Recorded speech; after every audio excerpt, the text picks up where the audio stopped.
আসসালামু আলাইকুম এভরিওয়ান, কী অবস্থা সবাই? আশা করি সবাই অনেক ভালো আছেন। আলহামদুলিল্লাহ আমিও ভালো আছি। বিগত অনেক দিন যাবৎ তেলের জন্য কিন্তু ঠিক মতন গাড়ি চালানো হচ্ছে না, তাই আর কি ঠিক মতন গাড়ি চালাতে পারছি না, ভিডিও দিতে পারছি না। আর যারা আমার ভিডিওগুলো দেখেন তারা অবশ্যই পেজটিকে ফলো দিয়ে সাথে থাকবেন। আর তেল সম্পর্কে যারা তথ্য চাচ্ছেন, উত্তরাতে যারা থাকেন, যারা বাইক রাইড শেয়ারিং করেন বা বাইক ইউজার রয়েছেন, বাইক চালান, উত্তরাতে থাকেন বা উত্তরা আশেপাশে থাকেন, উত্তরা থেকে তেল নিতে আসেন, অনেক দূর থেকে উত্তরাতে তেল নিতে আসেন, তারা আমার এই ভিডিওটা দেখলে আসলে বুঝতে পারবেন কোন কোন পাম্পে তেল আছে আর কোন কোন পাম্পে এখন বর্তমানে তেল পাওয়া যাচ্ছে না। তো আমি কিন্তু মূলত তেলের উদ্দেশ্যে বের হয়েছি। উত্তরাতে সর্বপ্রথম উত্তরা আবদুল্লাপুর এই পাম্পে চলে আসলাম, খন্দকার সিএনজি, যেটা এখানে সবসময় তেল পাওয়া যায় জানি। আমি এর আগে তেল নিয়েছি এখান থেকে, কিন্তু আজকে এখানেও এসে দেখি অলরেডি মাইকিং চলতে আছে যে এখানে তেল নাই, মাইকিং করে দিচ্ছে, এখানে তেল পাওয়া যাবে না। যাই হোক, এখানে যেহেতু তেল না পেলাম, এখন উদ্দেশ্য উত্তরা এয়ারপোর্টের দিকে যাব। এয়ারপোর্টে যাচ্ছি আর কি, দেখি ওখান থেকে কোনোভাবে তেল মেলানো যায় কি না। আসলে তেল ছাড়া তো আর আমাদের রাইড শেয়ারিংটা করা পসিবল না। আমরা আসলে যারা রাইডার রয়েছে তারা কিন্তু খুবই ভোগান্তির ভিতরে রয়েছে ঈদের আগে আগে। আসলে কিছু টাকা পয়সা যদি আর্নিং হতো, হয়তো ফ্যামিলি নিয়ে ভালোভাবে ঈদটা করা যেত অ্যাটলিস্ট, কিন্তু সেটাও কিন্তু এখন আর পসিবল হচ্ছে না। সব দিক থেকেই কিন্তু রাইডাররা খুবই ভোগান্তির ভিতরে পড়ে গেছে এই তেলের সিন্ডিকেট নিয়ে। দেশে পর্যাপ্ত পরিমাণে তেল রয়েছে, সরকার পর্যাপ্ত পরিমাণে তেলের ঘোষণাও দিয়ে দিয়েছে, কিন্তু পাবলিক হুমড়ি খেয়ে পড়ে আছে প্রত্যেকটা পাম্পে। বুঝলাম না এটা এমন কেন, এই বাংলাদেশটা সবাই কেন এরকমের করে, তেলের জন্য হাহাকার করে। তেলটা যদি সবাই সুন্দর মতন নিতেন, স্বাভাবিকভাবে নিতেন, তাহলে আজকে আর এই সাধারণ মানুষের এত ভোগান্তি হতো না। যারা কষ্ট করে টাকা আর্নিং করে, রাইড শেয়ারিং করে, বিভিন্ন কাজে বাইক ব্যবহার করে, তেলের প্রয়োজন, তাদের কিন্তু আসলে খুবই ভোগান্তি হচ্ছে। তো উত্তরাতে কিন্তু আমি উত্তরা আবদুল্লাপুর যে খন্দকার সিএনজি পাম্প রয়েছে এখানে ঘোরাঘুরি করলাম, আর এখন চলে আসলাম এয়ারপোর্টের দিকে। দেখেন কত লম্বা সিরিয়াল, এত বড় সিরিয়াল আমার জীবনে দেখিনি। খালি চারদিকে গাড়ি আর গাড়ি, দেখেন কতগুলা গাড়ি এখানে দাঁড়িয়ে রয়েছে শুধু তেলের সিরিয়াল। অনেকে তো একদিন দুই দিন আগে এসে পর্যন্ত এখানে রয়েছে।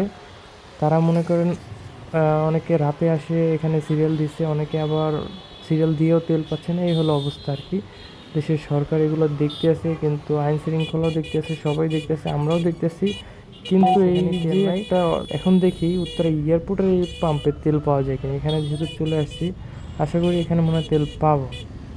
এখানে অনেক সিএনজি, অনেক প্রাইভেট কার, ট্রাক সব সিরিয়াল দিয়ে ঘন্টার পর ঘন্টা দাঁড়িয়ে আছে। একদিন দুই দিন হয়েছে, তারা এমনও আছে অনেকে রাত ভোর একবার রাতে চলে আসে, এখন পর্যন্ত তেল পাচ্ছেন, এরকম অনেক রয়েছে, নিউজে দেখতেছি। আমরা এখন সরাসরি নিজে আসলাম, দেখলাম পরিস্থিতি খুবই ভয়াবহ। এখন এখানে তেলের জন্য আসলাম, এখানে এসে দেখি কী অবস্থা। এই যে অনেকে দেখি সিরিয়ালে দাঁড়িয়ে আছে, আমি এখানে একটু দাঁড়িয়ে গেলাম সিরিয়ালে, কিন্তু এখানে বুঝতেছি না ব্যাপারটা এখানে কী হচ্ছে। এখানে কে তেল দিচ্ছে নাকি এখানে তেল আছে দিচ্ছে না, কোনো কাহিনী করতে আছে পাম্প কর্তৃপক্ষ। আর এই পাম্পটা এমনিতেও অনেক কাহিনী করে, এর আগে পিছু যখন তেল নিছি এরা বিভিন্ন রকম নানান রকম কাহিনী করে। এদের ভিতর অনেক সিন্ডিকেট আছে। এই যে উত্তরা এয়ারপোর্টের এই পাম্পটা, তেল যদিও এখানকার তেল ভালো, কিন্তু এই পাম্প কর্তৃপক্ষের ভিতর অনেক ঝামেলা আছে, এরা অনেক ঝামেলা করে। এর আগে পিছু অনেকের সাথে ঝামেলা হয়েছে, আমার সাথেও ঝামেলা হয়েছে এই পাম্পে। এই যে দেখতেছি অনেকে ফিরে যাচ্ছে, তেল দিচ্ছে না, মনে হচ্ছে এখানেও তেল দিচ্ছে না।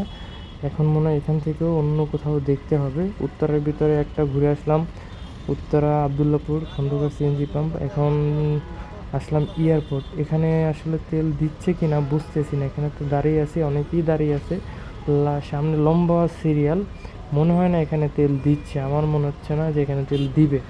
তারপরও দেখি কী অবস্থা। আর আপনারা এই সকল ইনফরমেশন কিন্তু আমার এই ভিডিওটা দেখলেই জানতে পারবেন। আর যারা কিনা উত্তরাতে তেল নিতে আসবেন তারা অবশ্যই আগে থেকে সাবধান হয়ে যাবেন। আমি কিন্তু অলরেডি একটা পাম্প ঘুরে এসে আরেকটা পাম্পে আসছি, এখানে কিন্তু কোনো ধরনের তেল পাওয়া যাচ্ছে না।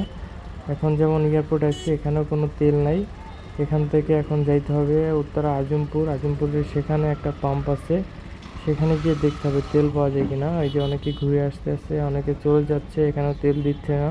তেল আছে কিন্তু তেল দিতে আসে না। বর্তমান অবস্থা খুবই খারাপ, তেলের জন্য গাড়ি তো চালাইতে পারতেছি না, এখান থেকে ঘুরে যেতে হবে, কিছু করার নাই। যেহেতু তেল নাই এখানে, কিছুই করার নাই, না খাইয়েই মরতে হবে আমাকে বর্তমানে যে অবস্থা। হ্যাঁ, ঘরে ঢুকতে পারবো কিনা তাও জানি না। এই অবস্থা হইলে ঘরের যে আছে তো পিড়ায় বাইর করে দিব, টাকা পয়সা না দিলে ঈদের টাইম।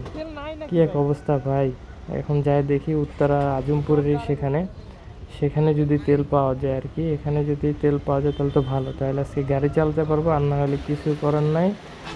যাইয়া মনে করেন যে একটা রিক্সা লইতে হইব, প্যাডেল মারার যেগুলো এতে তো তেল টেল লাগে না, একটু চেইনে মোবিল দিলেই হইব, ওইটাই করতে হইব আর কি, কিছু করার নাই। যাই এখন আজিমপুর তেল পাম্পে, সেখানে গিয়ে দেখি তেল আছে কি না। সেখানে যদি তেল পাওয়া যায় তাহলে তো আলহামদুলিল্লাহ গাড়ি চালানো যাবে।